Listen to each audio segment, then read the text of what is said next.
so discouraged and think my life's in vain. But then the Holy Spirit revives my soul again and again. We pray,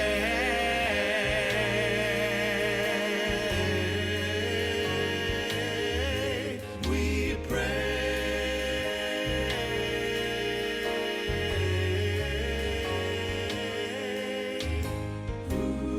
There is a balm in Gilead to make the wounded whole. A healing power in Gilead to heal the sin-sick soul. We pray.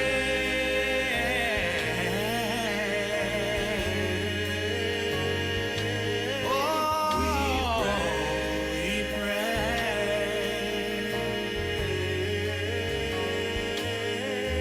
We pray.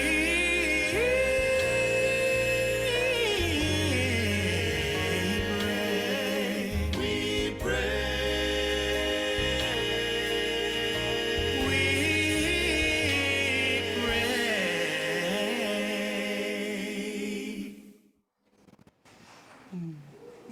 That was our own Michael Johnson and Robbie Pate. We go now to our bell tower, where I believe Ben Fox and Jen Buchwald are ready to ring our bell.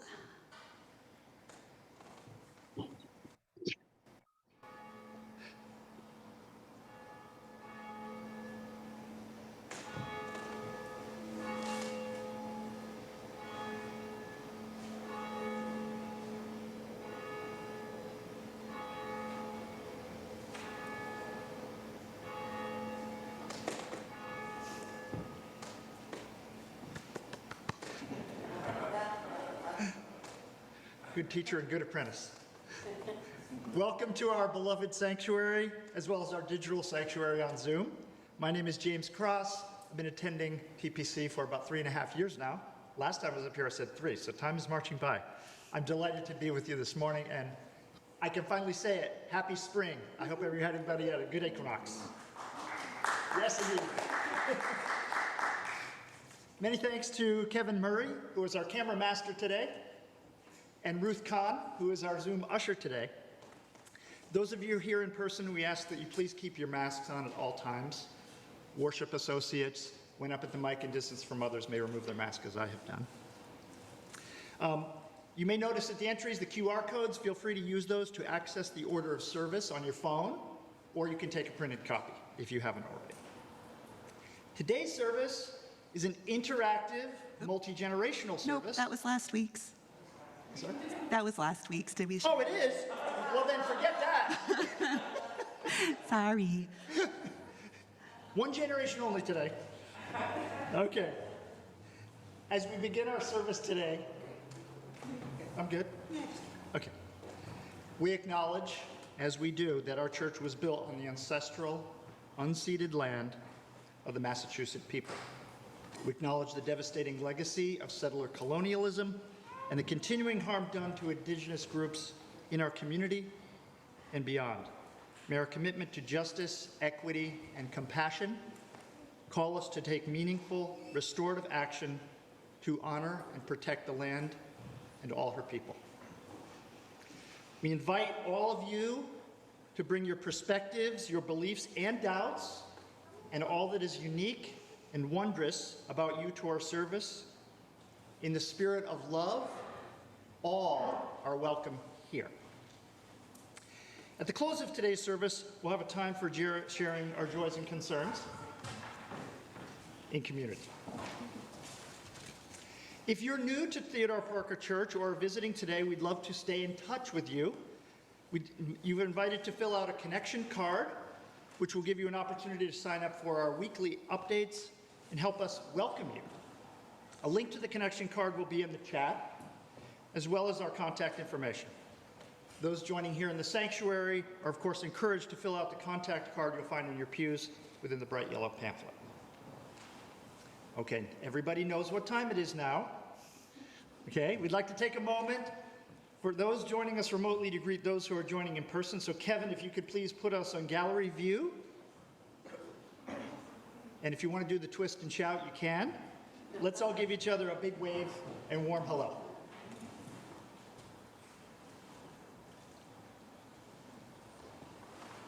Special piece of the welcome today. For the next few weeks, we'll be featuring the artwork of Gay Gellis, a new friend of the congregation. The pieces displayed around the sanctuary that you may have noticed are from her series called Confinement as Correction. We hope you'll take some time to explore these pieces, which use prison as both a setting and a metaphor, exploring both the horror of confinement as well as the power of human nature to overcome trauma. You can read her bio up by Statue of Teddy.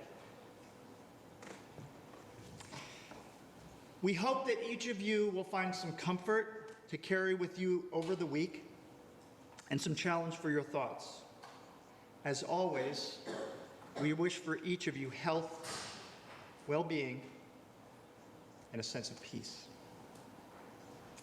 As our pianist, Yukiko Takagi, brings us into worship with Thursday Child, rendition by Ram Blake, we bid you welcome.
Beautiful. Thank you, Yukiko.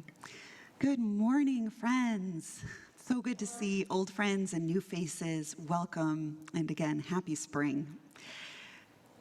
The month of March, we're exploring the theme of vulnerability. What is the path of vulnerability? What does it mean to be a people of vulnerability? Today, that lens will be focused on that vulnerable act of apology. So with that, I welcome us into worship with these words from Reverend Scott Taylor.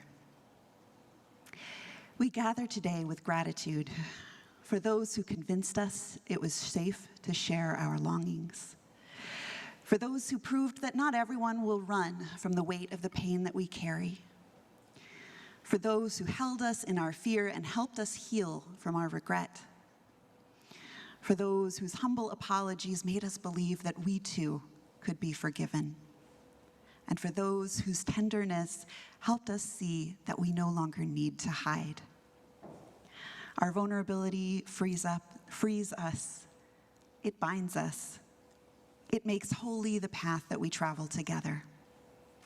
May this beloved community help us always keep that in view. With that, I invite us to raise our voices in our first hymn. If you'd like to follow in your gray hymnal, it's number 323, Break Not the Circle.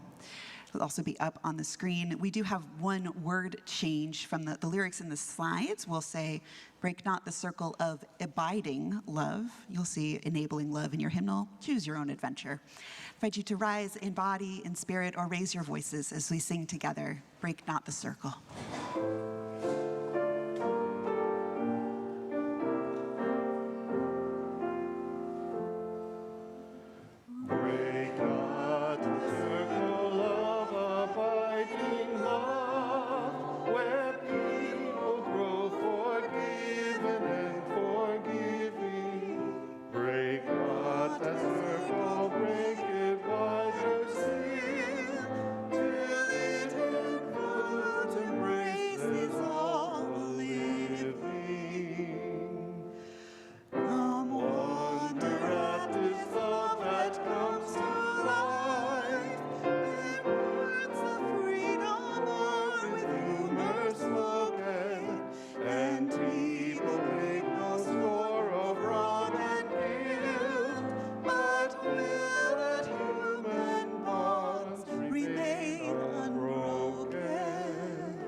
Join in the movement of the love that brings to people of whatever race or nation will truly be themselves and on their feet.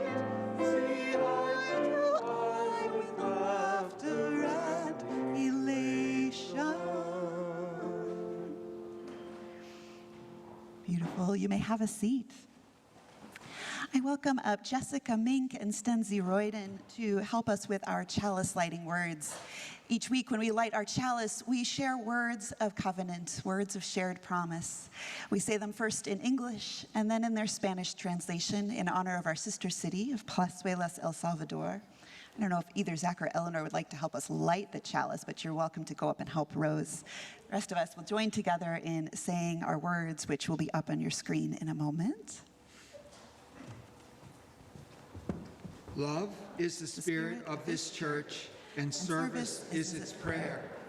This is our great covenant, to dwell together in peace, to seek the truth in love, and to help one another.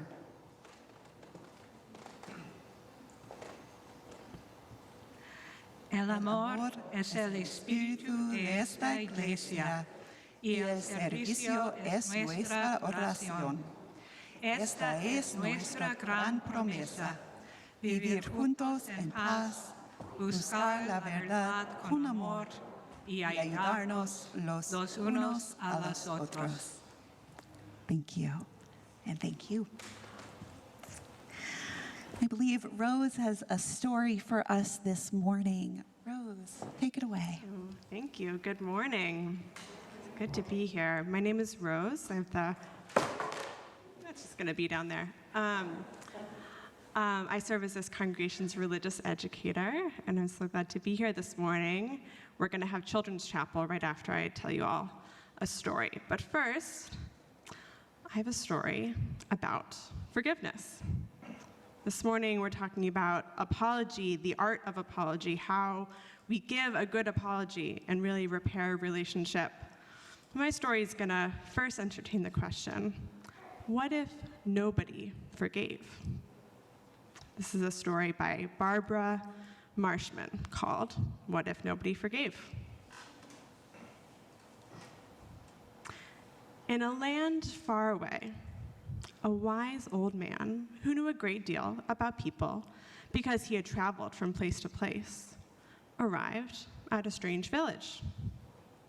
In this town, all the people were carrying what seemed like great bundles on their backs. They couldn't look around very well, and they never even looked up because the heavy burdens that they carried. Puzzled, a wise old man finally stopped a young fellow in the town.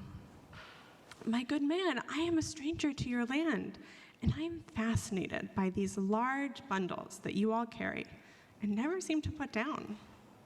What is their purpose? Oh, these, answered the young fellow in a matter-of-fact kind of way. These are our grudges. My, said the wise old man, that's a lot of grudges to collect at your age. Oh, they're not all mine. Most of them were passed down in my family. The young fellow heaved a weary sigh. See that man over there? I have quite a load of grudges against his family. His great-great-grandfather called mine a horse thief when they both wanted to be elected mayor. The wise man looked around and shook his head sadly. You all look so unhappy. Is there no way to get rid of these burdens? We've forgotten how, said the young fellow, shifting his load a little. You see, at first we were proud of our grudges. Tourists came from miles around. But after a few years, Grudgeville became a dreary place. Nobody came, and we had forgotten to stop holding our grudges. If you really want to get rid of those grudges, said the wise old man, I think I know 5 magic words that will do the trick. You do? Asked the fellow hopefully. That would be a miracle. I'll go and have the mayor call the people of Grudgeville together. And off he went, as fast as his grudges would let him. The mayor lost no time in calling all the people to the village square. The mayor and the wise old man stood on a platform where they could see all of the hunched-over villagers. When the people had quieted down, the mayor said, "Good people of Grudgeville, a wonderful thing has happened. A very wise stranger has come into our town. He says he can tell us the magic words that will help us get rid of all these grudges that we have carried for generations. How many of you would like to be able to straighten up, have your grudges disappear, and look at the world in a whole new way? Listen to the wise words of our visitor and do as he tells you." My friends, these are simple words, yet some people find them hard to say, said the wise stranger. I think you have to have courage to speak them. The trick is that you must say them to each other and truly mean them. The first 2 words are, I'm sorry. Can you say them? The other 3 are, I forgive you. Can you say that? Now say these words to each other. There was a long pause and then a low grumble from the townspeople. First one person, then another said the words. Soon they were all saying them to each other, quietly at first and then louder. And then, would you believe it? Just like the wise man predicted, the grudges started to disappear. What joy there was in this town.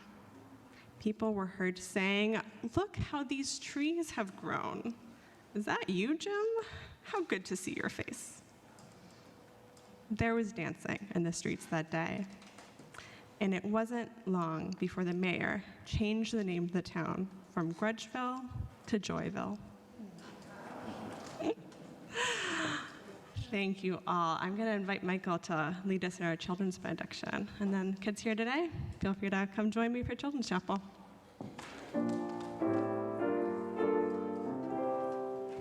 For you shall go out in joy, for you shall go out in joy, and come back in peace, and come back in peace. Blessed be.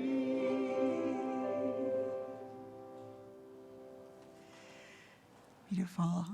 As Rose was telling that story, I imagine the villagers of now Joyville singing this next hymn to each other. What wondrous love is this?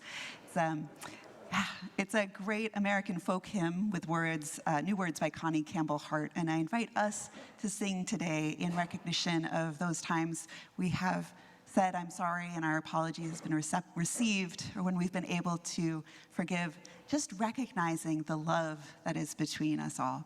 So I invite you to rise in body, in spirit, or in voice as we sing number 18, What Wondrous Love Is This?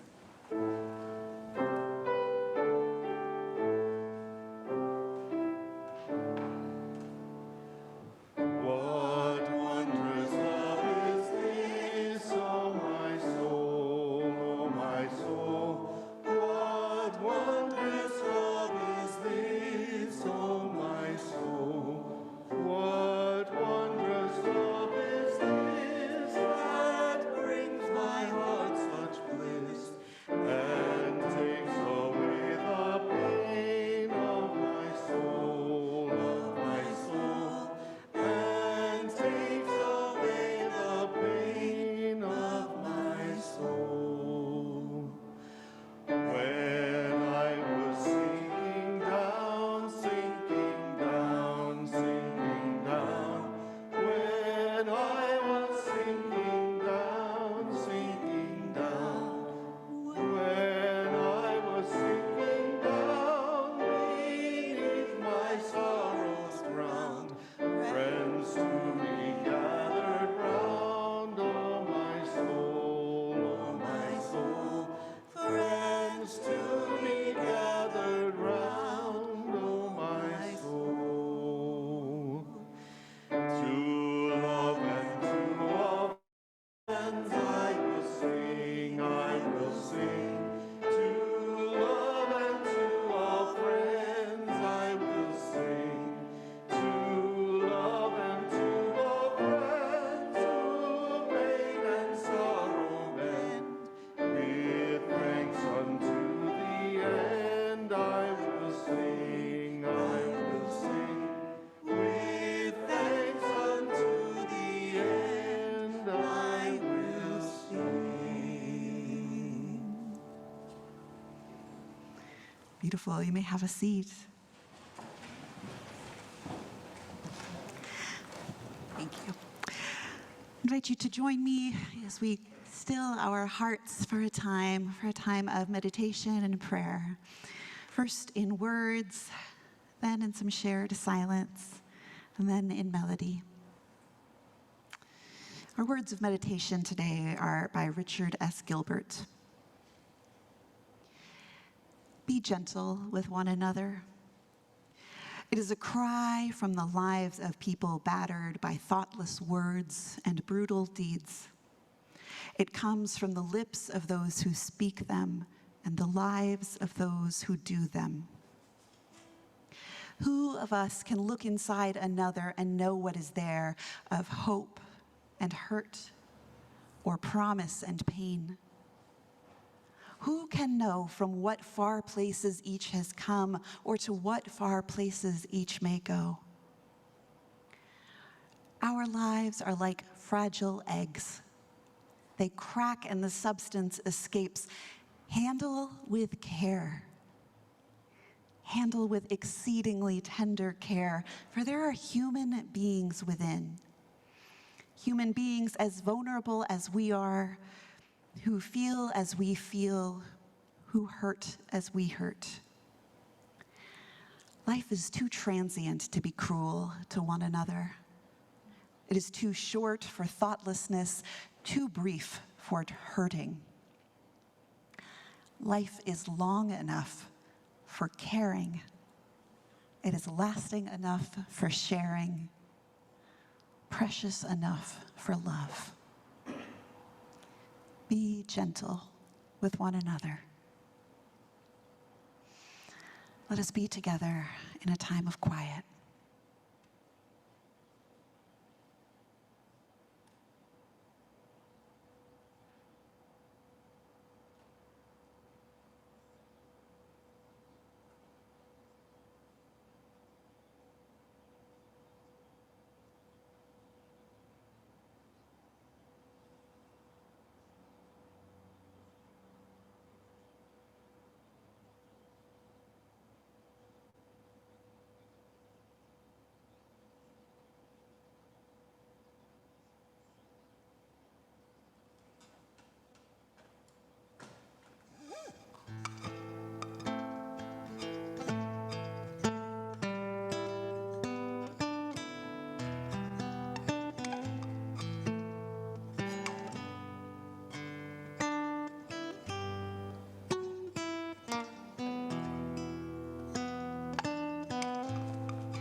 Generosity is a spiritual practice in our Unitarian Universalist congregations.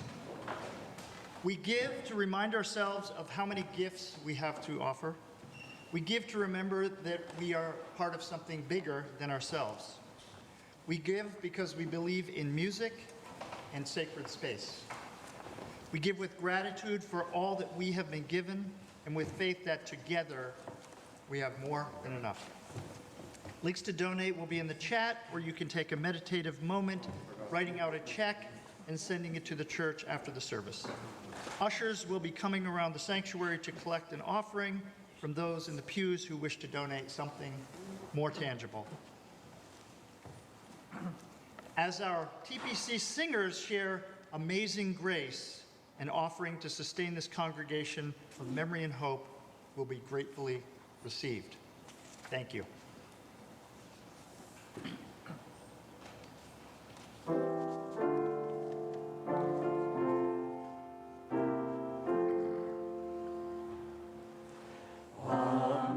Amazing grace, how sweet the sound that saved a wretch like me.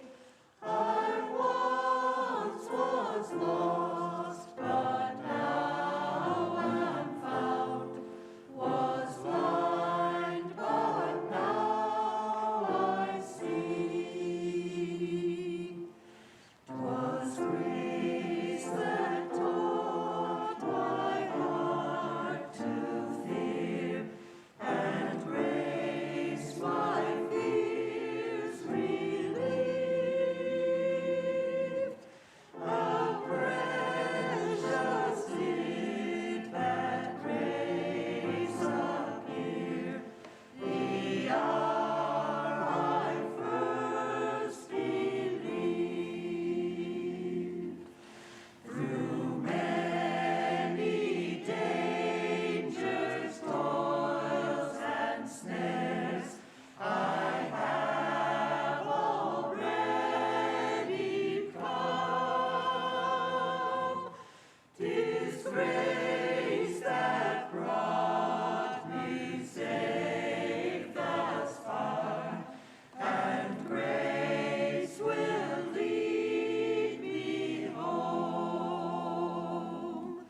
When we've been there 10,000 years, bright shining as the sun, we've no less days to sing God's praise than when we first begun.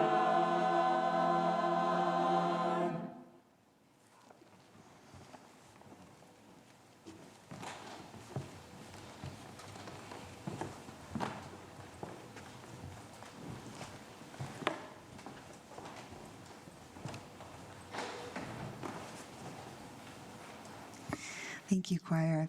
I often tell you this, but when I sit and just listen to you all, that's when I get to go to church. So thank you.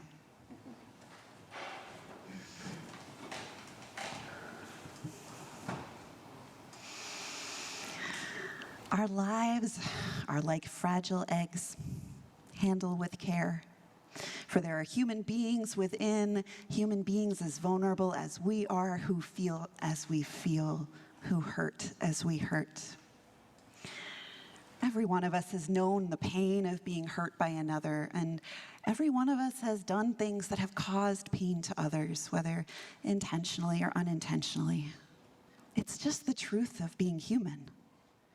And we see it reflected in all of our oldest stories and so many of our sacred texts.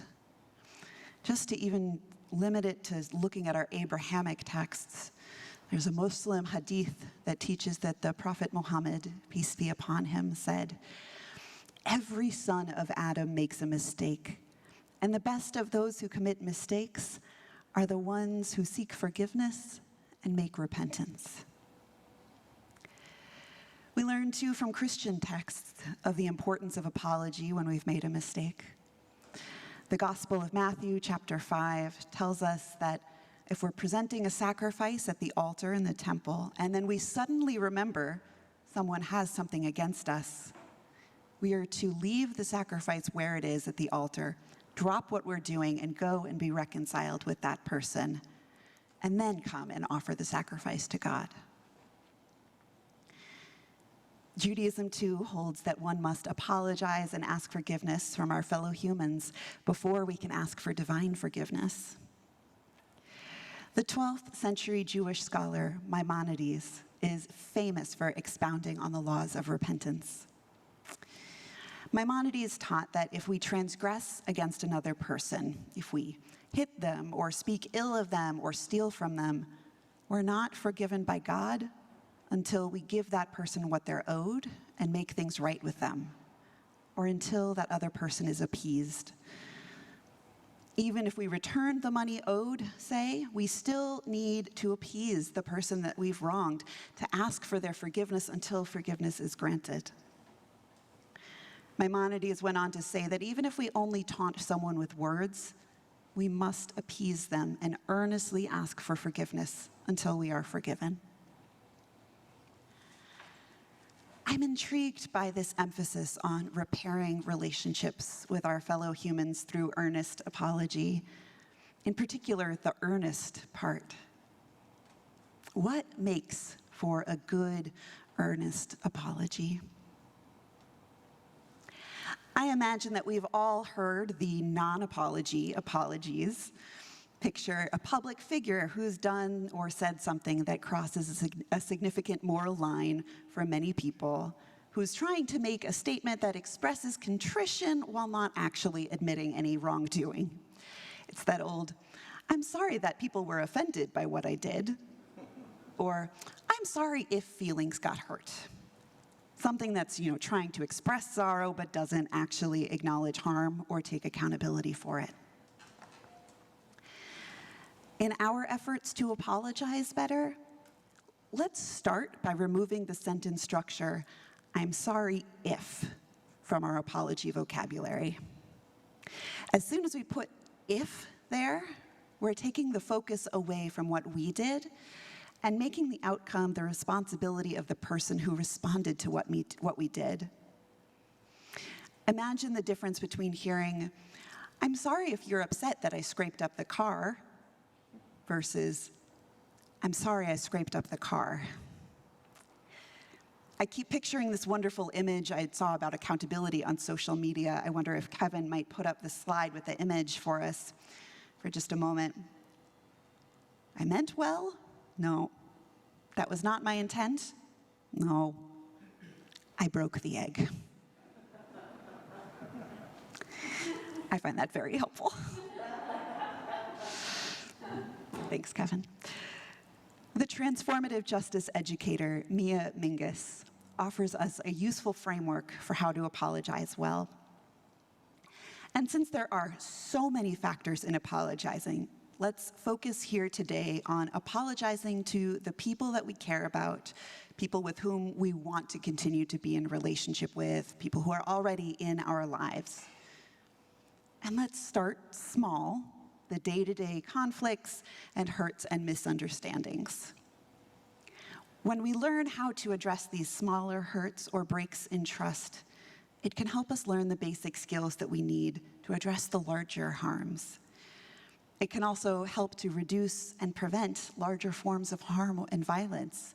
It can stop hurt from becoming conflict, conflict from becoming harm, or harm from becoming violence.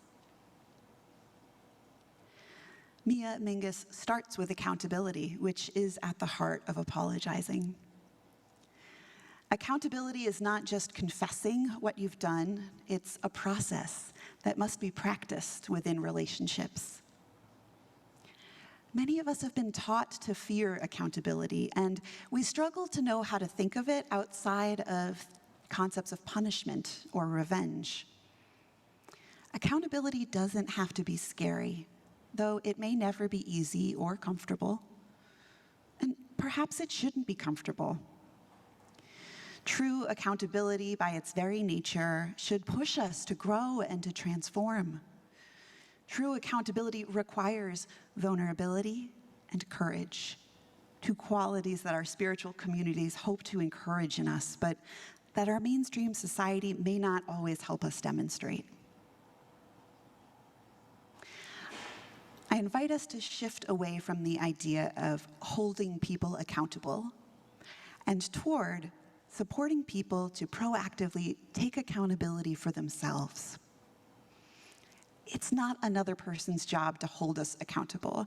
It's our own work to do, our own responsibility to step forward and say something the moment we realize we've made a mistake, caused hurt or harm, or acted out of alignment with our values. Making a practice of checking in with someone before they have to say something to us about our behavior is an act of justice. It's making sure that we don't put the labor of reaching out to check in on our accountability on someone else, especially those we've harmed. It's heart forward. It's a courageous way of caring for our relationships, our communities, and ourselves. So, for example, if you didn't do the task you said you would do because you took on too much, you would communicate about it as soon as you realized you wouldn't be able to get it done.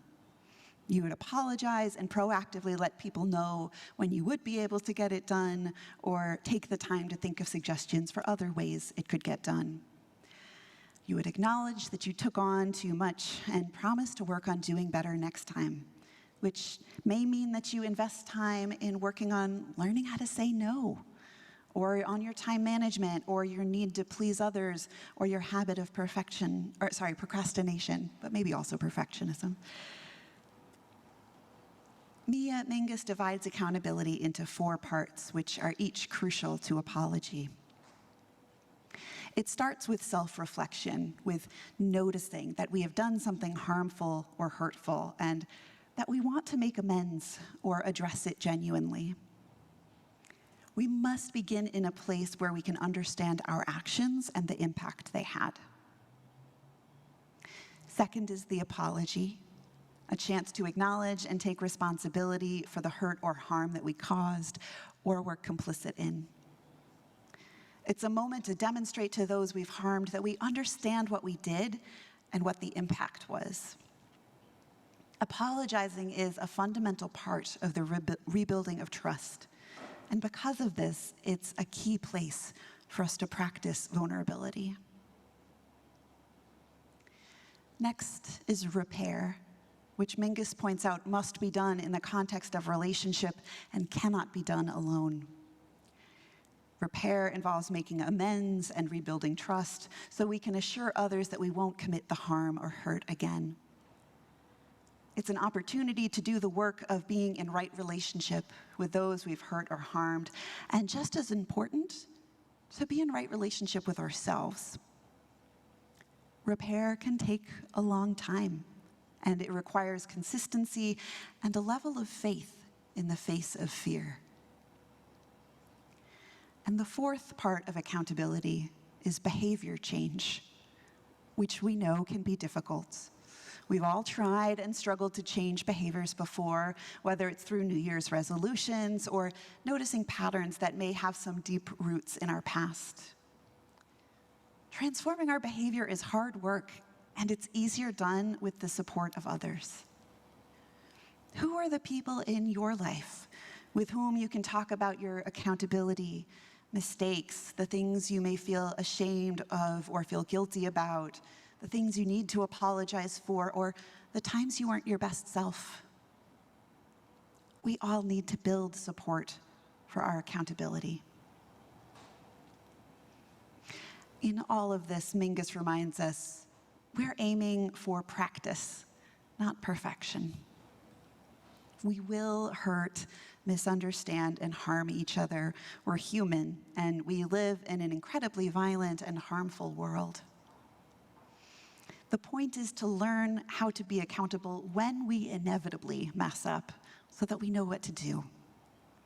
We want to try and reduce harm whenever we can, and that's different than trying to avoid conflict or pretend away hurt.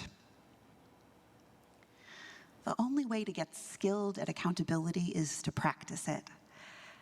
And the only time we can truly practice accountability is when we have messed up or have caused harm. So we've had the 4 elements of accountability: self-reflection, apology, repair, and behavior change. Let's delve deeper into what makes a good, thorough, earnest apology. Again, focusing here on the people that we love and we care about, and in the realm of smaller conflicts, hurt, and misunderstandings, and lower level harm. The what of a good apology can be broken down into 5 steps. I worried that there were too many steps in this sermon, and when I read it to my mom, she said, actually, I've never heard this before. No one has ever taught me how to do anything besides just say, I'm sorry. Steps are helpful. So I hope they are helpful for you. Here's the steps of a good apology. This is, again, Mia Mingus. Step 1, say I'm sorry. It might seem silly to begin with this, but lots of attempts at apologies don't actually include I'm sorry or I apologize. It's important to apologize in our apology. Step 2, name the hurt or the harm. This is an opportunity for us to name what we did and demonstrate that we understand what happened. If our behavior was racist, say it was racist instead of confused or hurtful.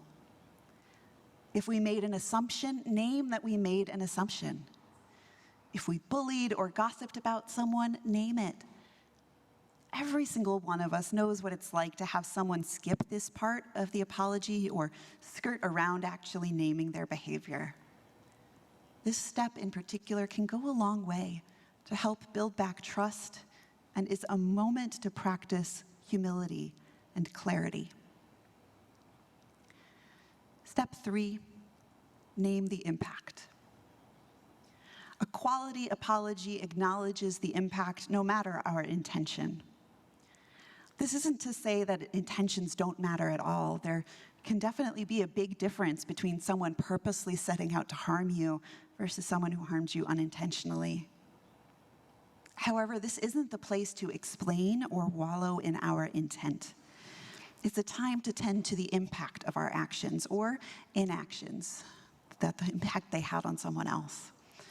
So the chance to practice care, empathy, and compassion with statements like, I can imagine how painful that was for you. I would be very hurt and angry too. Or, I can see why you might not want to trust me again. Step 4 is take responsibility by naming our actions. And this step is perhaps the most important part of an apology. We need to name our actions and what we did. The chance to put ourselves in the apology and the hurt and the harm, and to truly take responsibility. If we combine this with step 4, it can sound like, I can imagine how painful that was for you because you told me that you don't like being teased about that thing, and I teased you about it anyway. Or, I would be very hurt and angry too. I promised you I would be there, and then I didn't show up and I didn't call. Or, I can see why you might not trust me with something confidential again, since I shared something that you had confided in me and that I had promised not to tell anyone. This is a place to show true remorse, to show vulnerability, and to, again, focus on the impact instead of our intent. And let's flag here how important it will be after our apology to really listen to the person we're apologizing to. We can guess at what they were feeling or what the impact was, but only they really know. Let them tell us. This is a great opportunity to practice integrity. And step 5, commit to not doing the hurt or harm again. This step is key because it doesn't matter how great our apology was if we continue the hurt or harm. This could sound like, I promise not to tease you about that ever again. Or, I don't want to be the kind of person you can't trust because I care about you. And so I will work to earn back your trust, knowing that it'll take time. Or, I promise to ask what you need instead of making assumptions. The hardest part of this step is that we actually then have to do the thing that we said we will. This is the part where our own daily work to be accountable to ourselves and others plays a crucial role. And finally, Mia Mingus offers us some guidance on the how of apology, naming some of the practices and skill sets that can help us limit the harm. The first thing that can help lessen the damage of our harms is for us to address it as soon as possible. When we put off apologizing, we run the risk of the harm getting worse and being harder to repair. Or it may just start to feel too big and too overwhelming to us. That person might also have moved on if we've taken too long, and our window to stay in relationship may close. But addressing it right away, openly and earnestly, can help de-escalate a situation. Again, it's a practice. Like firefighters who practice being able to get to a fire as quickly as possible, knowing that a quick response will lessen the damage, we can practice getting better and more comfortable with apologizing and taking accountability so that we don't run, freeze, or hide from it. The next reminder is to be genuine. Most of us can sniff out a disingenuous apology, and it feels terrible to receive. If we're not genuine in our apology, we can cause more harm. Mingus says this so clearly, and I agree. If you don't want to apologize, don't apologize. This is a great chance to practice self-reflection. Apologizing is something that many of us feel forced to do, and therefore we often receive apologies that consist of someone carelessly going through the motions. Your apology and accountability should come from you, no one else. We must take responsibility for our apology. Next reminder, when we're apologizing, give it our full attention. Set aside distractions, go slowly, and figure out what we and the other person need in order to be fully present. And treat it as sacred. Apologizing is part of accountability, and accountability is a sacred practice of love. If we've hurt someone we care about, it is sacred work to tend to the hurt. Give yourself the time to get into the right head, heart, and spirit space. Get clear on why you want to apologize and what values you want to ground yourself in. Maybe bring a meaningful object to hold or to wear if you need. Just honor the process. Each time we apologize, we have the opportunity to help build a culture of accountability. Whether it's our relationships with our friends, family, coworkers, partners, or congregation, it's an opportunity to build accountability as the norm in our relationships. Even if our apology is about something small, understand that it's part of a broader collective cultural shift that we're trying to create. One where we all proactively apologize and take accountability for our behavior, big and small. And finally, let go of outcome and control. Apologizing is a chance to practice risk, embracing the unknown, and faith. To quote Mia Mingus verbatim, she says, apologizing to someone so that they will apologize to you is not apologizing, it's manipulation. She says, do what you need to do to get to the place where you can apologize without expecting anything in return. We can't control other people, only ourselves. Our apology may not be received well, or the person might not want to be in a relationship with you anymore, or just not yet. But we can choose growth and willingness to be uncomfortable over our fear of what might happen. This is a great opportunity to practice when the stakes are low, so that we can build our skills to be able to do it when the stakes are much higher.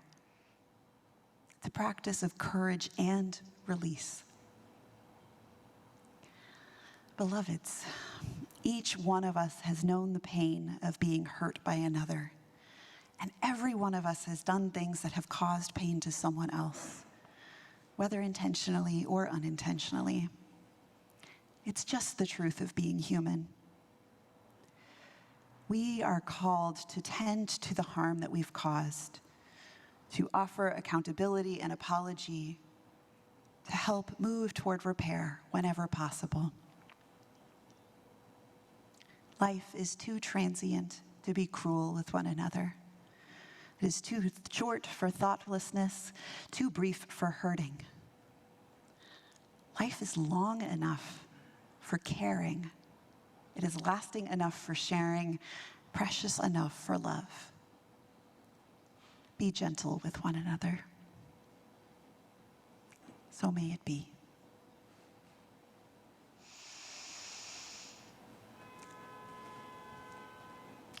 In that spirit of being gentle, not the horn, I invite us to lift up our voices in song again. Our closing hymn is in the Teal Hymnals, number 1008, When Our Heart is in a Holy Place, by Joyce Poley. I invite us to rise in body or in spirit as we sing together, When Our Heart is in a Holy Place.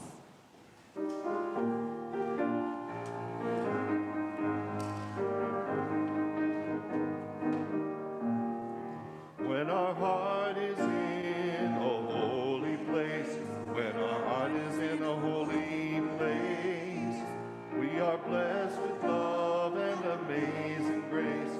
When our heart is in a holy place, when we trust the wisdom in each of us, every color, every breed and kind, and we see our faces in each other's eyes, then our heart is in a holy place. When our heart is in a holy place, when our heart is in a holy place, we are blessed with love and amazing grace. When our heart is in a holy place, when we tell our story from deep inside, and we listen with a loving mind, and we hear our voices in each other's words, then our heart is in a holy place. When our heart is in a holy place, when our heart is in a holy place, we are blessed with love and amazing grace. When our heart is in a holy place, when we share the silence of sacred space, and the God of our hearts stirs within, and we feel the power of each other's faith. When our heart is in a holy place, when our heart is in a holy place, when our heart is in a holy place, we are blessed with love and amazing grace. When our heart is in a holy place, when our heart is in a holy place.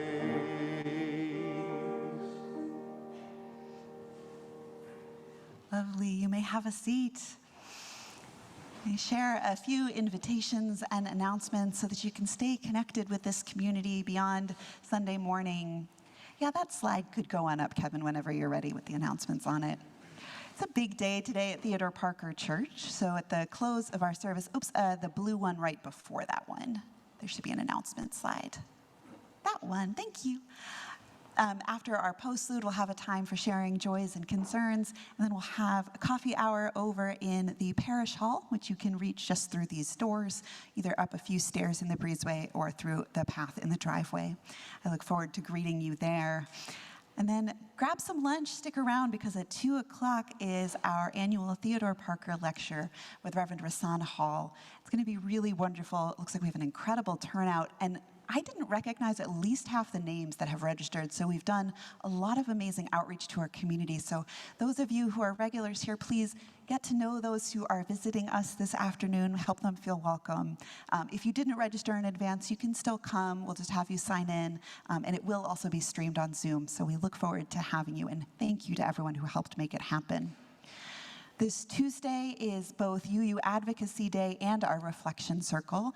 Reflection Circles we're trying out as a chance for folks to just gather for an hour on Zoom and talk about what's come up for them in church recently, whether it's something that was sparked from a service or even a conversation you had in the parking lot, a chance to just process together.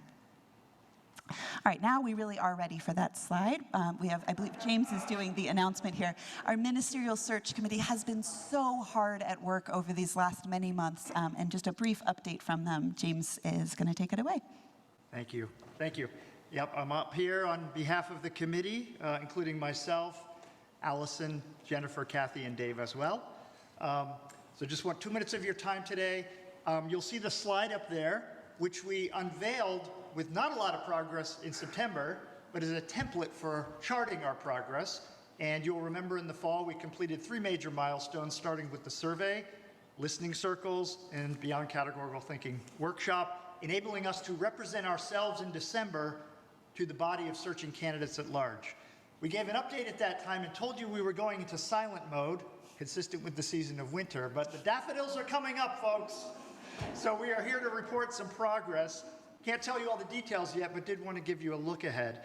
Just on the fourth icon there, candidate interviews, that's what we've been doing from January through March.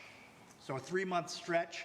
That's involved a lot of pre-screening activity, reading lots of documentation about a lot of amazing candidates, pre-screening them, then going into video interviews with them, down-selecting, and then actually having pre-candidating weekends, which are in-person weekends. So we've missed you all. We've been away a few times over the past month and a half. So it's great to be back here and be able to update you.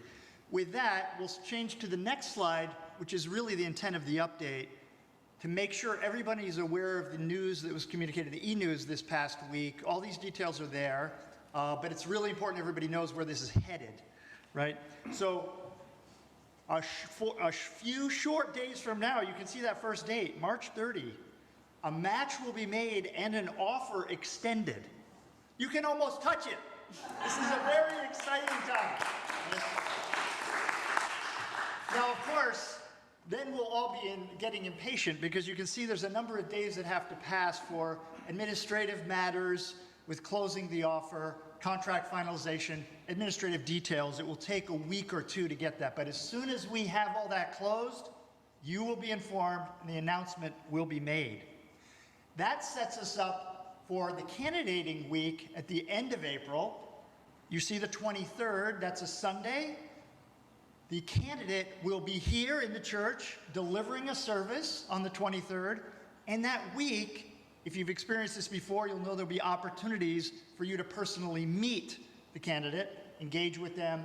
There'll be a lot of activity that week, which will conclude on the following Sunday, April 30, which, as you see up there, is our last milestone of the search committee, the congregational vote to make the call. And so the logistics for that are now being arranged in person or online. But really important date for everybody to cast that vote of making the call for the new settled minister. That's the update. You know where we live. Thank you so much.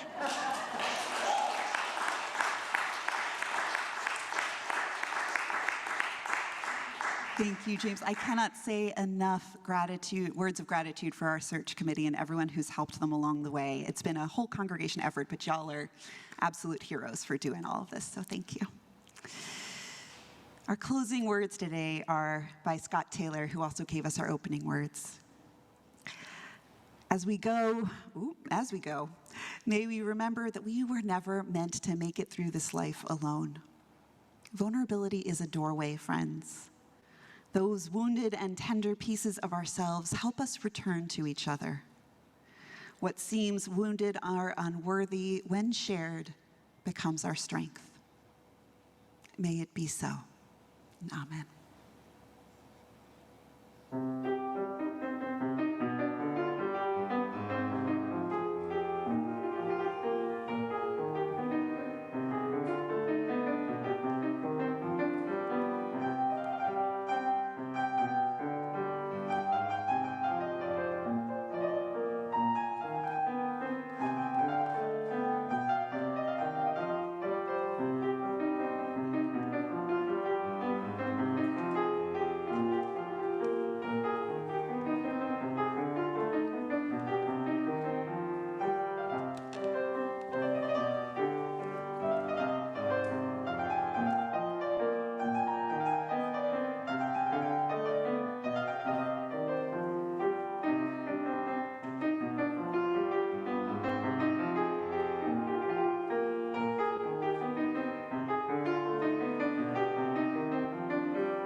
Thank you, Yukiko. Whenever we gather in a community, we know that we come with joys and sorrows and hopes and prayers on our hearts. This is a time for those who wish to share in community to have those words lifted up for us to join you in your celebrations or your sorrows. If you have a joy or a concern that you'd like to share, you're welcome to come on up here to the mic, or we can bring it to you if you raise your hand. Those of you on Zoom, we've made it so that you should be able to raise your hand and unmute, and we'll be happy to share, have you share here. And Kevin, if you could put them up on gallery view up here, that'd be great, so we can see our off-site congregation. You're also welcome to put it in the chat if you'd like, and we'll read it. Friends, all who would like to share are welcome to come forward. I'll start with one as people come up. You're welcome to come on up. On Tuesday, I think it was, or Wednesday, I attended a webinar called The Body Politic, which is a bunch of UUs from all over the country supporting our trans friends, neighbors, and congregants in the wave of a lot of anti-trans legislation. And in particular, I was really moved by my colleague Elizabeth Mount, who serves in Cheyenne, Wyoming, where it's really tough right now. And she asked us to, if we wanted to support them, to send little love notes of support. So I wrote a little postcard that I'm sending on all of our behalf, but just want to lift up the incredible work that a number of our congregations are doing to help combat this huge wave of anti-trans legislation.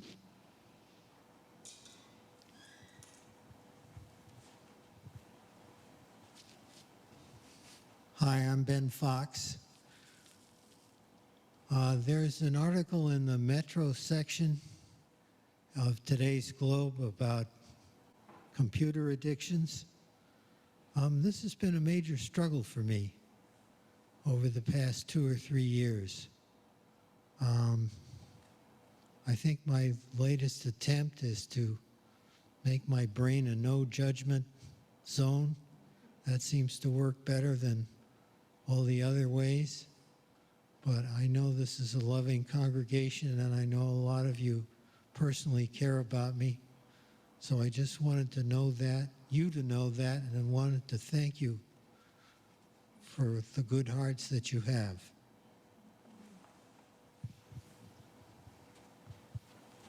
For all of our struggles, may we find no judgment zones in our own brains and in our communities.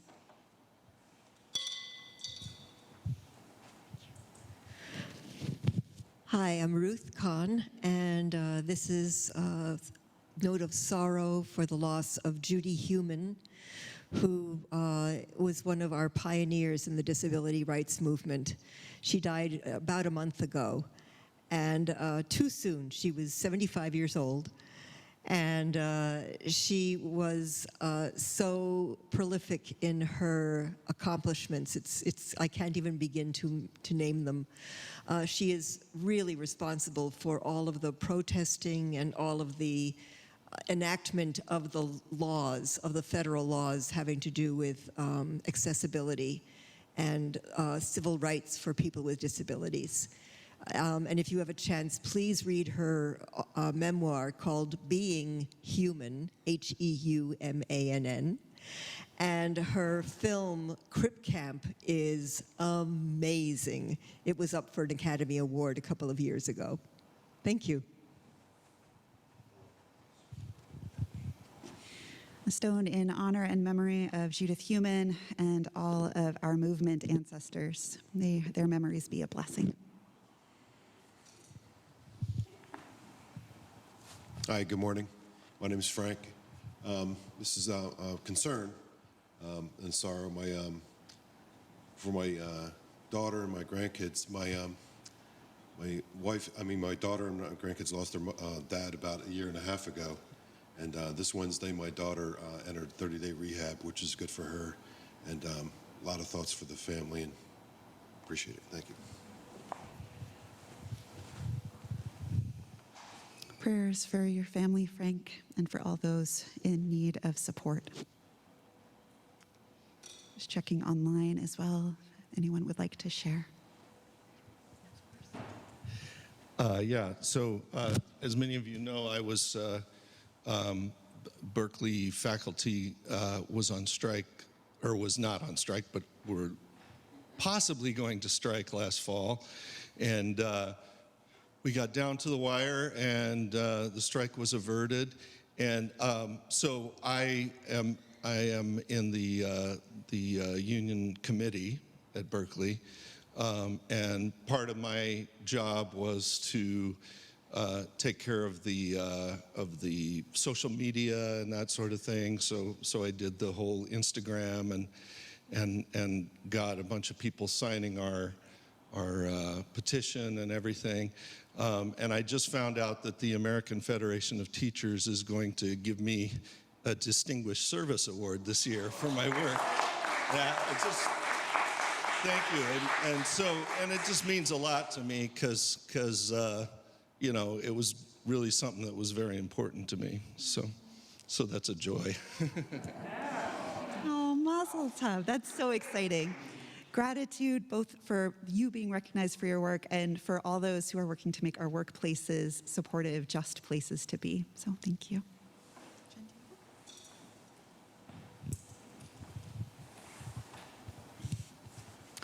So our next door neighbor has a dog, and the dog has been a pain in the ass the whole time they've lived there. But we love the dog still. Now, the guy has been carrying the dog around, so we knew that he was going to die really soon. So I wrote a card and left it there and didn't see them for 2 weeks. And just yesterday, I saw next door on the porch a tail. I thought, oh my God, is it that dog's tail? Or is it my cat's tail? And I don't know which it is, but still, this is for both of them to, because it's really hard to lose like your best friend. So. A stone for all those grieving the loss of our animal companions. And I see Jane has her hand up online. Jane, feel free to unmute. Great. Great, there we go. We can you hear me? Yes. Yeah, I just wanted to say thank you to everyone from the Caring Ministry who has delivered meals as I've been recovering from a broken ankle. And just wanted to report that I'm now 50% weight bearing. So learning to walk again in time for spring. That's great. We got Thanks. a round of applause and jazz hands in here for you. Stone of gratitude for healing and community support as we repair our bodies. Just seeing something come in here. Okay. And I'll close with sharing one more from the chat here. This is from Andrea, who writes, celebrating the amazing annual BPS, I'm assuming Boston Public Schools, Family to Family Conference that happened yesterday at the Reggie Lewis Center. She also shares in sorrow for the young men just the same as you and me who have been illegally executed in Iran, celebrating the incredible women and men who continue to fight for their basic human rights. Stone in honor of that, Andrea.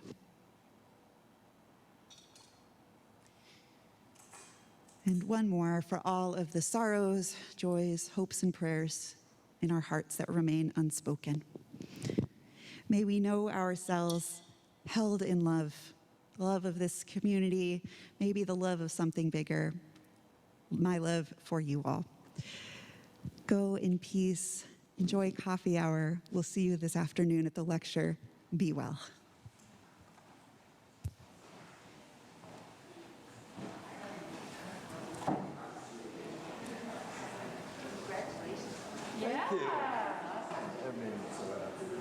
Because you get done with it all, and then nothing happens for a while, and I kind of feel like, did anyone even notice?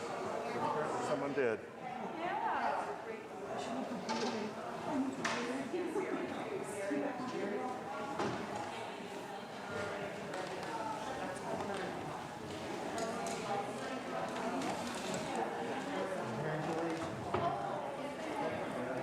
And friends online, we usually don't do a breakout room on the Sundays that we do Joys and Sorrows because it always goes a little bit longer. So we're going to close the Zoom room shortly, sending you a lot of love out into Zoom land.